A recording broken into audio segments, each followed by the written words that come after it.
नमस्कार दोस्तों, आज हम एक ऐसी वैकेंसी की बात कर रहे हैं जिसमें कई सारे लोग आवेदन करना चाहेंगे। सैलरी स्ट्रक्चर बहुत अच्छा है, योग्यता बहुत कम है और ऐसी वैकेंसी बहुत कम आती है। अभी मैंने शिवपुरी की वैकेंसी डाली थी भृत्य के लिए।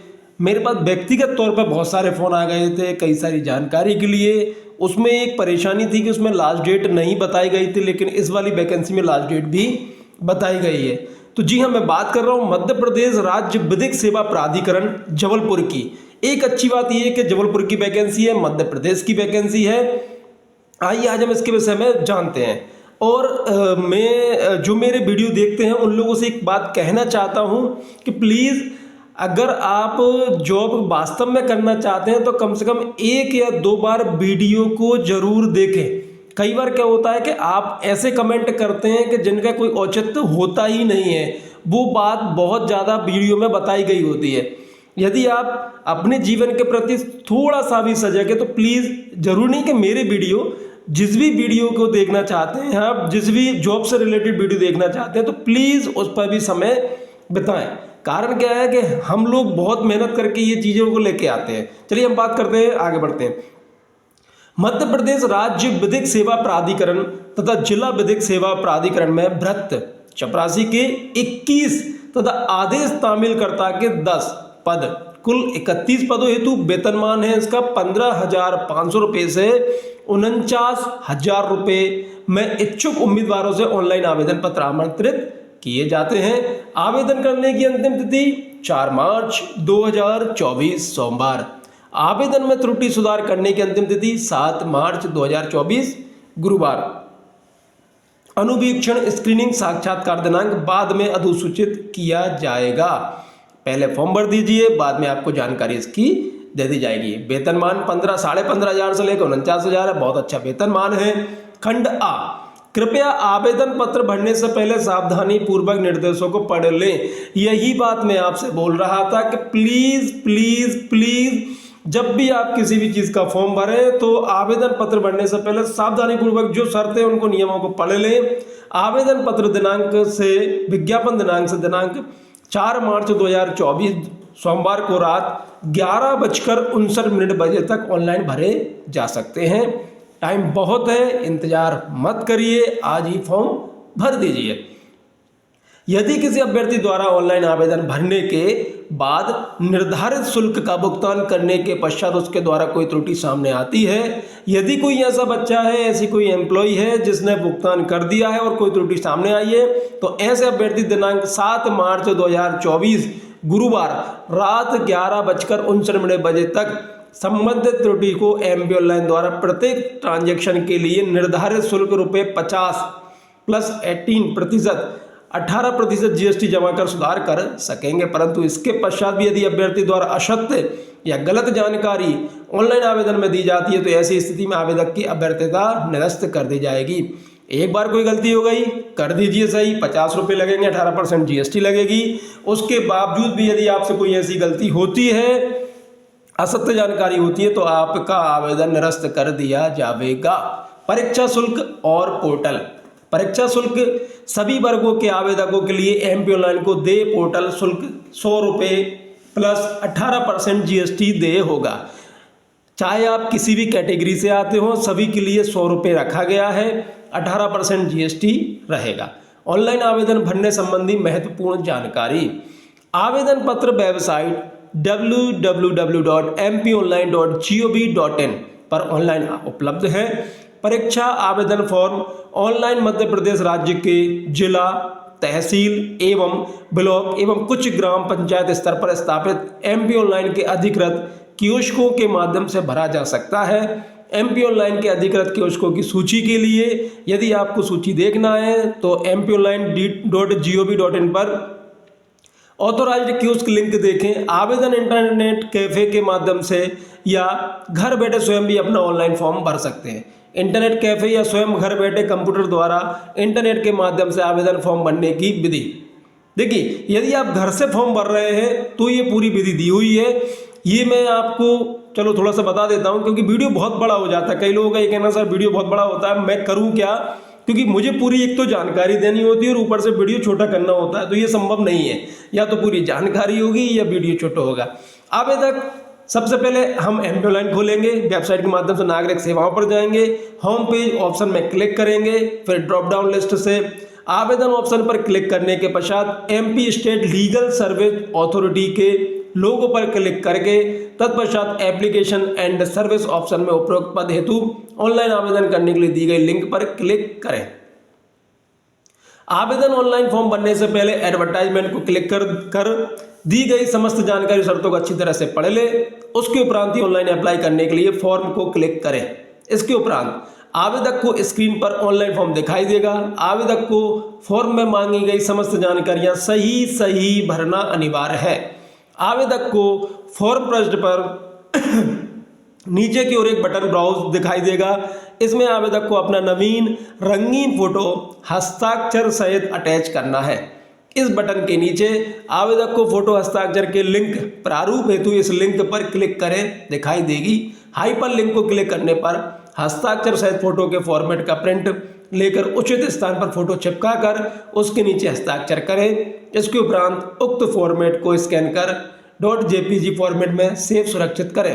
अब आवेदक ब्राउज बटन क्लिक करें। इसके उपरांत डायरेक्टरी से अपना फोटो में हस्ताक्षर सेलेक्ट कर अटैच करें।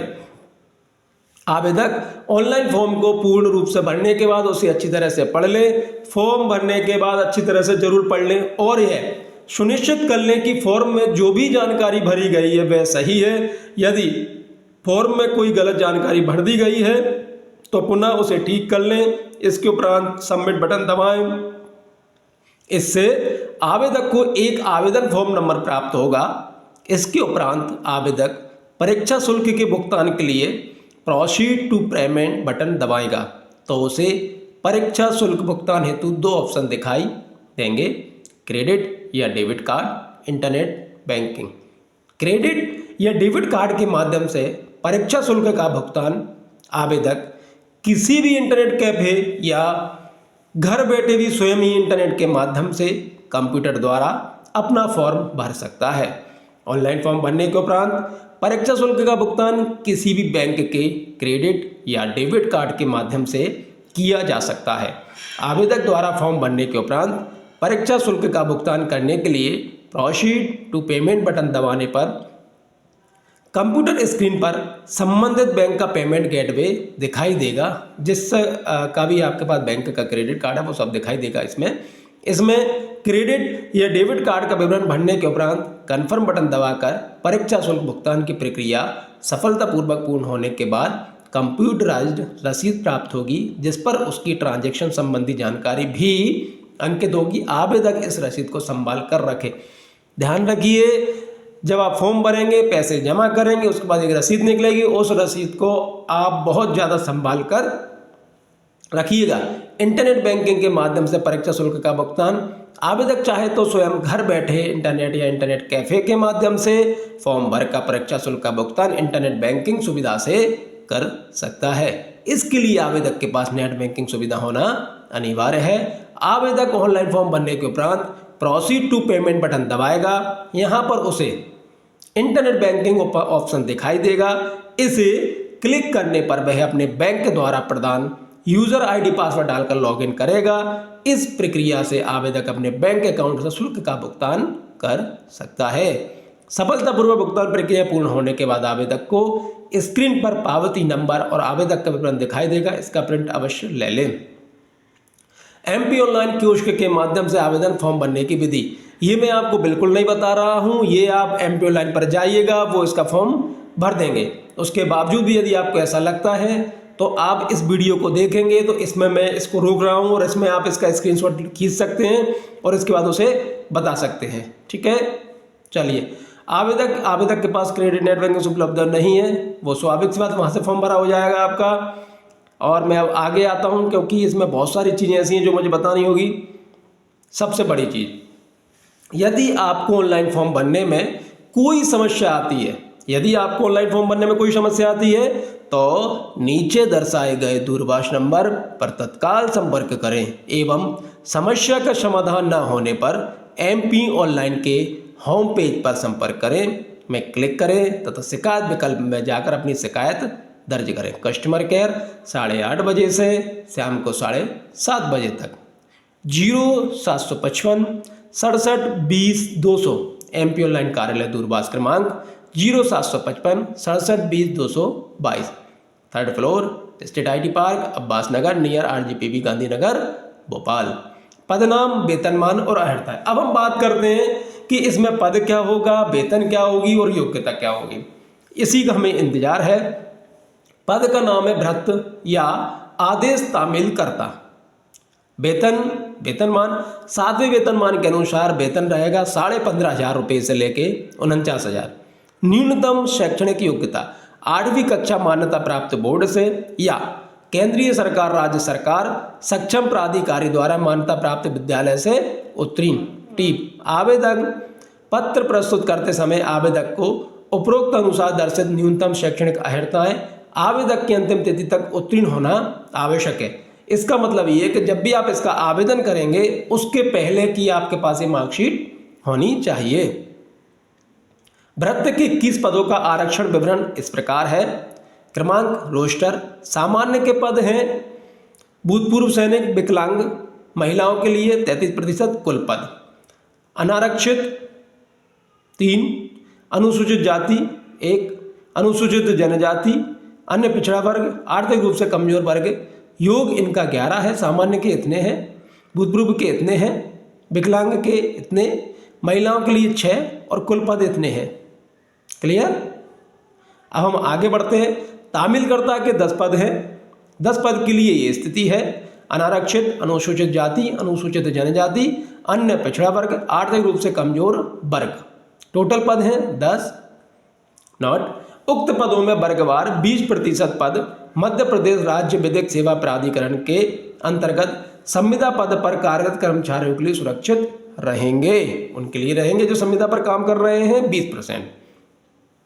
सामान्य प्रशासन विभाग मध्य प्रदेश शासन भोपाल के ज्ञापन क्रमांक FA/C क्रमांक 3/8/2015 3/1 दिनांक 19/11/2015 के अनुसार महिलाओं के पक्ष में समस्त पदों के 33% पद आरक्षित रहेंगे तथा उक्त आरक्षण समस्तर और प्रभागवार हॉरिजॉन्टल एंड कंपार्टमेंट वाइज होगा। यानी कुल मिला के ये कि 33% पद आरक्षित रहेंगे। मध्य प्रदेश शासन सामान्य प्रशासन विभाग के परिपत्र C-13/2019 3/1 दिनांक 12 दिसंबर 2019 के अनुसार वेतनमान के न्यूनतम का प्रथम वर्ष 70%, द्वितीय वर्ष 80% एवं तृतीय 90% राशि स्टाइपेंड के रूप में देय होगी।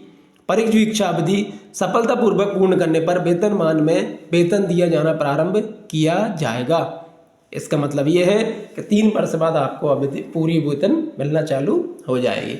आयु की गणना समस्त अभ्यर्थियों के लिए दिनांक 1 जनवरी 2024 को न्यूनतम आयु 18 वर्ष की पूर्ण होना आवश्यक है। उक्त तिथि पर भी अधिकतम आयु सीमा की गणना मध्य प्रदेश शासन सामान्य प्रशासन विभाग मंत्रालय भोपाल के परिपत्र C 3/11/2012 1/3 दिनांक 3 नवंबर 2012 तथा C 3/11/2012 3/1 दिनांक 20/11/2012 द्वारा यथा संशोधित के अनुसार निम्न अनुसार होगी।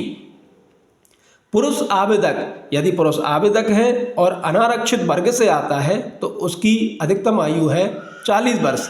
पुरुष आवेदक है शासकीय, निगम, मंडल, स्वशासी संस्था के कर्मचारी तथा नगर सैनिक अगर है तो 45 वर्ष। पुरुष आवेदक यदि है आरक्षित वर्ग का है, वो भी अनुसूचित जाति और अनुसूचित जनजाति का है तो 45 वर्ष रहेगी। अब अन्य पिछड़ा वर्ग के लिए भी 45 रहेगी। पुरुष आवेदक आरक्षित वर्ग शासकीय, निगम, मंडल, स्वशासी संस्था के कर्मचारी तथा नगर सैनिक के लिए 45 वर्ष। महिला आवेदक अनारक्षित भी है तो 45 वर्ष। महिला आवेदक शासकीय, निगम, मंडल, स्वशासी संस्था के कर्मचारी तथा नगर सैनिक, विधवा, परित्यक्ता, तलाकशुदा, वो भी 45। महिला आवेदक देखिए, महिलाओं के लिए डायरेक्ट 45 वर्ष ही आप मान के चले, चाहे किसी भी प्रकार का आरक्षण हो आपके पास, आपकी जो आयु है वो अधिकतम 45 वर्ष की रहेगी। नोट: सामान्य प्रशासन विभाग के परिपत्र क्रमांक 550/2532 1380 दिनांक 12/2/1981 के अनुसार दिव्यांगों को आयु सीमा में 10 वर्ष अतिरिक्त छूट दी जाएगी, यानी इनके लिए 10 वर्ष अधिकतम रहेंगे। आरक्षण का लाभ केवल मध्य प्रदेश राज्य के स्थानीय निवासियों को ही दिया जाएगा। ये ध्यान रखिए, आरक्षण का जो लाभ है वो मध्य प्रदेश के जो मूल निवासी है यानी स्थानीय निवासी हैं उनको ही दिया जाएगा। भूतपूर्व सैनिकों को मध्य प्रदेश शासन के नियम अनुसार छूट दी जाएगी। अनुवीक्षण, स्क्रीनिंग, साक्षात्कार उपरोक्त सभी पदों हेतु अनुवीक्षण, स्क्रीनिंग, साक्षात्कार के समय मध्य प्रदेश राज्य विधिक सेवा प्राधिकरण 574 साउथ सिविल लाइन जबलपुर के कार्यालय में उपस्थित होना अनिवार्य होगा। साक्षात्कार के समय अनारक्षित वर्ग के सभी अभ्यर्थियों को अपनी शैक्षणिक एवं आयु प्रमाण पत्र की मूल प्रतियों के साथ पठनीय छाया प्रति तथा आरक्षित वर्ग के सभी अभ्यर्थियों को शैक्षणिक आयु प्रमाण पत्र एवं मूल निवासी प्रमाण पत्र के साथ सक्षम अधिकारी जो अनुविभागीय अधिकारी से निचले स्तर का ना हो के द्वारा जारी किया गया तथा सत्यापित पठनीय छाया प्रति प्रस्तुत करना आवश्यक है। आप जो तारीख दी गई है उस तारीख को आपको उपस्थित होना है। आपके जितने डॉक्यूमेंट्स हैं उन डॉक्यूमेंट्स की फोटोकॉपी ऐसी कराइएगा कि जो पढ़ने योग्य हो। कई बार ऐसा हो जाता है कि आप ऐसी फोटोकॉपी कराते हैं जो पढ़ने के योग्य नहीं होती, इसलिए आप सही से फोटोकॉपी कराएं, ध्यान रखिएगा और हर डॉक्यूमेंट्स की फोटोकॉपी कराकर आप लेके जाएं। चयन एवं अभ्यर्थियों के संबंध में अन्य आवश्यक जानकारी: अभ्यर्थी दोनों पदवर्ग हेतु आवेदन प्रस्तुत कर सकेगा। हाँ, एक चीज सुन लीजिए, यदि आप चाहें तो दोनों पदों के लिए आवेदन कर सकते हैं। उसे आवेदन पत्र में अपने पद की वरीयता दर्शित करनी होगी, लेकिन आपको ये लिखना होगा कि पहले मैं इस पद के लिए आवेदन कर रहा हूं, दूसरे नंबर पर मेरे लिए ये पद रहेगा। मध्य प्रदेश सिविल सेवा नियम सेवा की सामान्य शर्तें: 1961 के नियम 6 के अनुसार नियुक्त की गए वह उम्मीदवार अपात्र होगा जो निम्न में से कोई हो। अब कौन अपात्र होगा वो हम पढ़ते हैं। पुरुष उम्मीदवार जिसकी एक से अधिक पत्नियां जीवित हो। ऐसा पुरुष उम्मीदवार जिसकी 2 पत्नियां हो या 2 से अधिक हो, मतलब एक से अधिक है, जीवित पत्नी अगर है तो उसका आवेदक निरस्त किया जाएगा, अपात्र रहेगा। इसी प्रकार महिला उम्मीदवार जिसने किसी ऐसे व्यक्ति से विवाह किया हो जिसकी पहले से ही एक पत्नी जीवित हो, ऐसे मामले में शासन या विभाग ही अन्यथा निर्णय ले सकता है। अर्थात यदि शासन या विभाग इस बात से समाधान हो जाए कि ऐसा करने का पर्याप्त कारण है तो वह इस प्रतिबंध से छूट दे सकता है। जो शारीरिक और मानसिक रूप से स्वस्थ नहीं पाया जाए, जिसे महिलाओं के विरुद्ध किसी अपराध का सिद्ध दोष ठहराया गया हो, ऐसा व्यक्ति जिसको महिलाओं के विरुद्ध कोई अपराध में जिसका अपराध सिद्ध हो गया हो, जिसकी 2 से अधिक संतान है जिनमें से एक का जन्म 26 जनवरी 2021 को या उसके पश्चात हुआ है, यानी ऐसा व्यक्ति जिसकी 2 संतानों से ज़्यादा है और उसमें भी जिसका जन्म 26 जनवरी 2001 के बाद हुआ हो परंतु निर्हित नहीं होगा यदि एक संतान के जीवित रहते आगामी प्रश्न में 2 या 2 से अधिक संतान का जन्म होता है तो। पदों की संख्या में कमी या वृद्धि हो सकती है, अर्थात पदों की संख्या में परिवर्तनीय रहेंगी। अंतिम या चयन के पूर्व किसी भी चरण में ऐसी रिक्तियां इस विज्ञापन के अंतर्गत शुद्धि पत्र द्वारा प्रकाशित की जाएंगी, परंतु ऐसे रिक्त पदों के लिए पृथक से आवेदन पत्र आमंत्रित नहीं किए जाएंगे तथा इस विज्ञापन में निर्धारित अंतिम तिथि तक प्राप्त आवेदन पत्रों को आवेदक ही पात्र रहेंगे। चयन प्रक्रिया को संशोधित या निरस्त करने का पूर्ण अधिकार माननीय कार्यपालक अध्यक्ष मध्य प्रदेश राज्य विधिक सेवा प्राधिकरण जबलपुर को होगा। अभ्यर्थियों के मूल प्रमाण पत्रों के निरीक्षण व सत्यापन की कार्रवाई साक्षात्कार दिनांक को ही होगी और उन्हें मूल पहचान पत्र के साथ उपस्थित होना होगा। आप जब साक्षात्कार के लिए जाएंगे, इंटरव्यू के लिए जाएंगे, उस समय आप अपने मूल दस्तावेज यानी ओरिजिनल डॉक्यूमेंट्स भी साथ लेकर जाएं आवश्यक रूप से। यदि कोई अभ्यर्थी विज्ञापन की शर्तें पूरी न करते हुए भी आवेदन प्रेषित करता है या उसका आवेदन पत्र त्रुटिपूर्ण पाया जाता है अथवा उसमें असत्य जानकारी दी है अथवा कोई जानकारी नहीं दी है अथवा किसी जानकारी को छिपाया है, तो ऐसी स्थिति में किसी भी स्तर या प्रक्रम पर उसका प्रवेश, चयन और अभ्यर्थता निरस्त की जा सकेगी तथा इस संबंध में कोई पत्र व्यवहार स्वीकार नहीं किया जाएगा।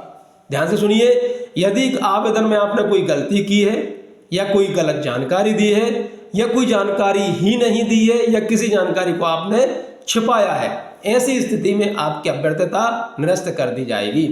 ऑनलाइन आवेदन पत्रों में की गई त्रुटियों के सुधार हेतु एक निश्चित समय प्रदान किया जाएगा तथा इसी निश्चित समय में समस्त अभ्यर्थियों को त्रुटि सुधार करवाना आवश्यक होगा। निर्धारित समय के पश्चात किसी प्रकार का कोई त्रुटि सुधार कार्य नहीं किया जाएगा, बल्कि अभ्यर्थियों की अभ्यर्थता समाप्त कर दी जाएगी। आपने यदि कोई गलती कर दी है ऑनलाइन आवेदन में तो इसका एक समय दिया जाएगा। उस समय में यदि आपने सुधार दिया तो कोई बात नहीं, यदि आप उस समय में भी कोई सुधार नहीं कर पाए तो आपका जो आवेदन है उसको निरस्त कर दिया जाएगा। इस चीज का खास ख्याल रखें। आरक्षित प्रवर्ग, अनुसूचित जाति, अनुसूचित जनजाति एवं अन्य पिछड़ा वर्ग के अभ्यर्थी मध्य प्रदेश शासन सामान्य प्रशासन विभाग भोपाल द्वारा जारी परिपत्र क्रमांक F713/2004 A/1 भोपाल दिनांक 11/7/2005 में दिए गए निर्देशों के अध्ययन सक्षम प्राधिकारी द्वारा जारी स्थायी प्रमाण पत्र ही प्रस्तुत करें, अन्यथा उनकी अभ्यर्थता अनारक्षित प्रवर्ग के तहत विचार में ली जाएगी। यदि आप सक्षम प्राधिकारी द्वारा अपना जाति प्रमाण पत्र वो भी स्थायी यदि प्रस्तुत नहीं करते हैं तो आपको यानी अनुसूचित जाति, अनुसूचित जनजाति और अन्य पिछड़ा वर्ग के व्यक्तियों को सामान्य मान लिया जाएगा। दिव्यांग पदों के लिए आवेदन करने की तारीख को दिव्यांग आवेदक को की दिव्यांगता 40% से कम नहीं होनी चाहिए। यदि आप दिव्यांग कोटे में आवेदन कर रहे हैं तो आपकी दिव्यांगता 40% से कम नहीं होनी चाहिए। इस उपबंध का लाभ प्राप्त करने के प्रयोजन के लिए केंद्रीय राज्य सरकार के चिकित्सा बोर्ड द्वारा जारी प्रमाण पत्र ही वैध माना जाएगा। यदि आप दिव्यांगता का प्रमाण पत्र पेश कर रहे हैं तो आपको केंद्रीय या राज्य सरकार के चिकित्सा बोर्ड जो है उसके द्वारा जारी प्रमाण पत्र ही वैध इसमें माना जाएगा। साक्षात्कार दिनांक की सूचनाएं मध्य प्रदेश राज्य प्रत्यक्ष सेवा प्राधिकरण जबलपुर के सूचना पटल एवं वेबसाइट www.mpslsa.gov.in पर प्रदर्शित की जाएगी। प्रवेश पत्र MP ऑनलाइन की वेबसाइट में प्रकाशित किए जाएंगे, जिसका अभ्यर्थी को स्वयं प्रिंट निकालना होगा, जिसके लिए अभ्यर्थी को अपना रजिस्ट्रेशन क्रमांक व जन्म तिथि दर्ज कराना होगा। आप MP ऑनलाइन से इसका जो रजिस्ट्रेशन होगा, रजिस्ट्रेशन नहीं, इसमें आपका जो प्रिंट होगा प्रवेश पत्र निकालने के लिए आपको खुद MP ऑनलाइन से निकालना होगा। उसमें रजिस्ट्रेशन क्रमांक और जन्म तिथि दर्ज करना होगी और वो स्वयं निकालना होगा। यदि किसी अभ्यर्थी के विरुद्ध कोई दांडिक प्रकरण किसी पुलिस थाने या न्यायालय में विचाराधीन हो अथवा किसी न्यायालय से निराकृत हो चुका हो अथवा उसमें दोष सिद्ध कर दंडित किया गया हो तो निर्णय संबंधी अधिनियम एवं धारा सहित प्रकरण क्रमांक आदि की जानकारी अनिवार्यता दे। यदि आपके खिलाफ कोई प्रकरण हो, निराकृत हो चुका हो या जो भी कुछ हो, आप उसमें उसकी जानकारी आवश्यक रूप से दें। पुनः मूल्यांकन, पुनः साक्षात्कार हेतु आवेदन करने का कोई प्रावधान नहीं है, अतः इस विषय में प्राप्त आवेदनों पर कोई कार्रवाई नहीं की जाएगी तथा इस संबंध में प्राप्त अभ्यावेदन संक्षिप्तता निरस्त कर दिए जाएंगे। यदि आप पुनः मूल्यांकन या पुनः साक्षात्कार की कोई बात करते हैं तो आपका अभ्यावेदन जो है आवेदन वो निरस्त कर दिया जाएगा।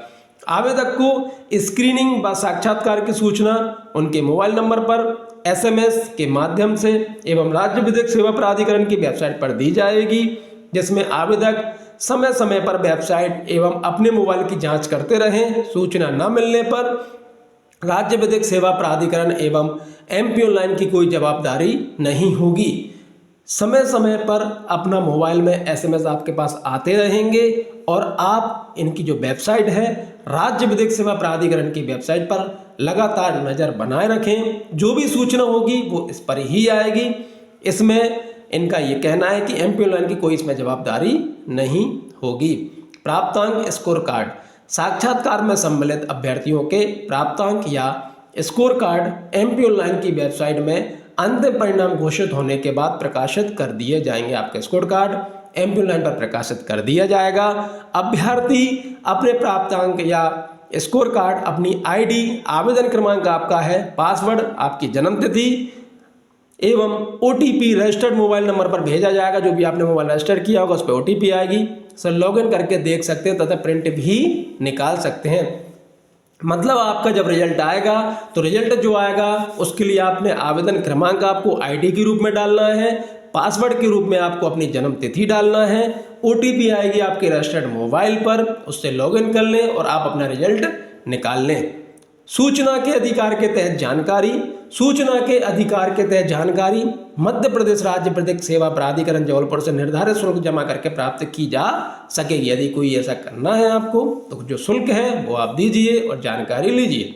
वरिष्ठीकरण, आवेदन पत्रों अंतिम रूप से चयनित अभ्यर्थियों के आवेदन को छोड़कर व अन्य सामग्री को चयन सूची या अंतिम परीक्षा परिणाम घोषित होने के 1 वर्ष बाद नष्ट कर दिया जाएगा। यानी जो भी आपके डॉक्यूमेंटेशन है किसी कारण से अगर आपका नहीं होता है तो 1 साल बाद उनको नष्ट कर दिया जाएगा। ये वैकेंसी है। इस वैकेंसी में आप आवश्यक रूप से फॉर्म डालिए जो इसकी योग्यता रखते हैं। बहुत प्यारी वैकेंसी है और मैं ये चाहूँगा कि जो लोग जॉब करना चाहते हैं उनका इस जॉब में हो जाए। तो शीघ्रता करिए, लास्ट डेट का इंतजार बिल्कुल मत करिए, क्योंकि आप लोग लास्ट डेट का इंतजार करते हैं उसकी वजह से कई बार ऐसी स्थिति होती है कि कई कारणों से आप फॉर्म भी नहीं भर पाते। जैसे ही आप वीडियो देखें तुरंत इसके फॉर्म को भर दीजिए।